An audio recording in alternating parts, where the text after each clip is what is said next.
Hello বন্ধুরা, আমি শেখ গন্ডিল। আজকে এই ভিডিওতে বেশ কিছু বাংলা সিনেমার বক্স অফিস কালেকশন সম্পর্কে আপনাদেরকে জানাবো। ন্যাশনাল প্লেক্স কালেকশন মূলত, কিন্তু তার আগে একটা হিন্দি ছবি বক্স অফিস কালেকশন সম্পর্কেও আপনাদেরকে জানিয়ে দেবো।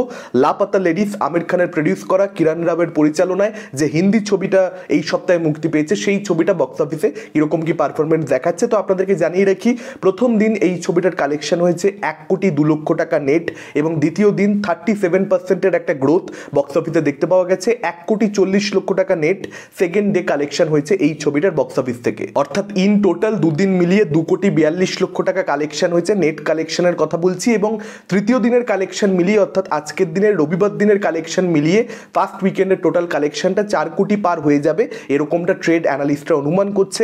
এবার এটা কি খুব ভালো কালেকশন?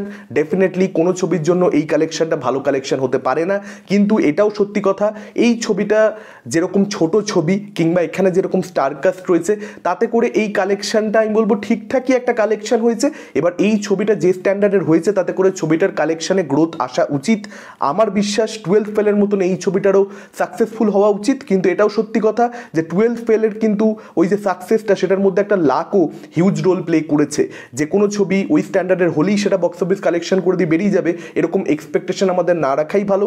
লাপাতা লেডিস খুব ভালো একটা ছবি হয়েছে, কিন্তু তা সত্ত্বেও সেই ছবিটাকে আমরা অনেক দূর কালেকশন নাও যেতে দেখতে পেতে পারি, অথবা এটাও হতে পারে যে হ্যাঁ সত্যিকারের কালেকশনটা অত দূর গেল। যদি যায়, আমি পার্সোনালি খুব খুশি হব। অ্যাটলিস্ট 30 কোটি টাকা বক্স অফিস কালেকশন এই ধরনের ছবির হওয়া উচিত বলে আমি মনে করি। দেখা যাক এবারে কি হয়।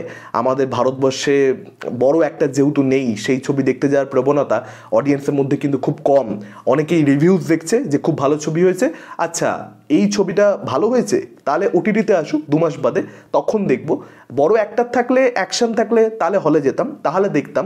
150 টাকা 200 টাকা তখনই বিনিয়োগ করবো যখন ছবিটা 150-200 কোটির হবে, নাহলে দেখবো না, নাহলে যাবো না। এই যে একটা টেন্ডেন্সি, সেটার জন্য এই ছবিগুলো সাফার করছে, এবং এটাই বর্তমান যুগ, কি আর বলতে পারি। আচ্ছা, এবার যদি বাংলা সিনেমার ন্যাশনাল প্লেক্সের কালেকশন নিয়ে আপনাদেরকে জানাই, প্রথমেই বলে রাখি, ন্যাশনাল প্লেক্স অর্থাৎ সিনেপলিস, পিভিআর এবং আইনক্স, এখানে কিন্তু সিঙ্গেল স্ক্রিনের কালেকশন বা লোকাল মাল্টিপ্লেক্সের কালেকশন ইনক্লুডেড নেই।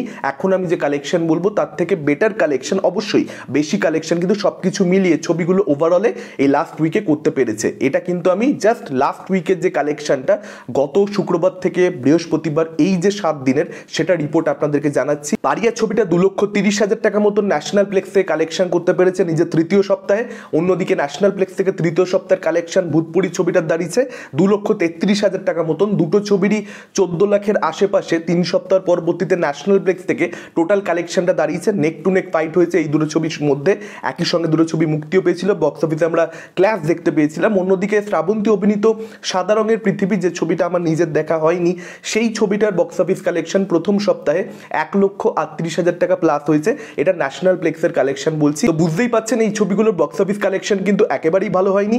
আরও ভালো হয়নি কি করে বুঝতে পারবেন? আপনারা দেবের প্রধান ছবিটা দশম সপ্তাহের ন্যাশনাল প্লেক্সের কালেকশন যদি দেখেন, সেটা কিন্তু 1 লক্ষ টাকার কাছাকাছি হয়েছে অ্যাপ্রক্সিমেটলি। অর্থাৎ একটা ছবি দশম সপ্তাহে এসে 1 লক্ষ প্লাস। অন্যদিকে এই ছবিগুলো যেগুলো যে তৃতীয় সপ্তাহে রয়েছে, সেগুলো 2 লাখ প্লাস কালেকশন করতে পারছে। আর একটা ছবি প্রথম সপ্তাহ, শ্রাবন্তীর ছবিটা, তার সত্ত্বেও 1,38,000 টাকা প্লাস। বুঝতেই পারছেন কতটা এখানে বাজে কালেকশন ওই ছবিগুলো করতে পেরেছে। প্রধানের সঙ্গে তুলনা করলেই সেটা খুব পরিষ্কার হয়ে যাচ্ছে যে একটা সাকসেসফুল ছবির কালেকশন কীরকমটা দেখায় আসলে, এবং কিছু ছবি যেগুলো সাকসেসফুল হচ্ছে না, সেগুলোর কালেকশন কীরকমটা দেখায়। আর একটা ছবি মুক্তি পেয়েছে গত সপ্তাহে, সেটা হচ্ছে বনি অভিনীত অহল্যা। এবার এই ছবিটা সব কিছুকে বিট করে দিয়ে রেকর্ড করে ফেলেছে।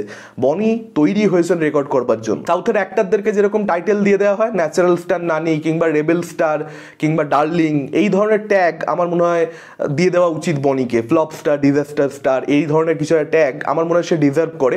56,000 টাকা প্লাস তার প্রথম সপ্তাহে ছবির কালেকশন হয়েছে ন্যাশনাল প্লেক্স থেকে।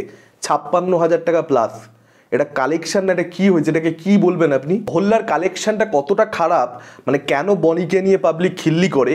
অল ইন্ডিয়া র্যাঙ্ক, যে ছবিটার নাম বহু দর্শক আপনাদের মধ্যে এখনো জানেন না, সেই ছবিটাও আমার দেখা হয়নি। সেই ছবিটা আমি অবশ্যই দেখবো ওটিটি প্ল্যাটফর্মে রিলিজ করলে, রিভিউ তো করবার চেষ্টা করবই।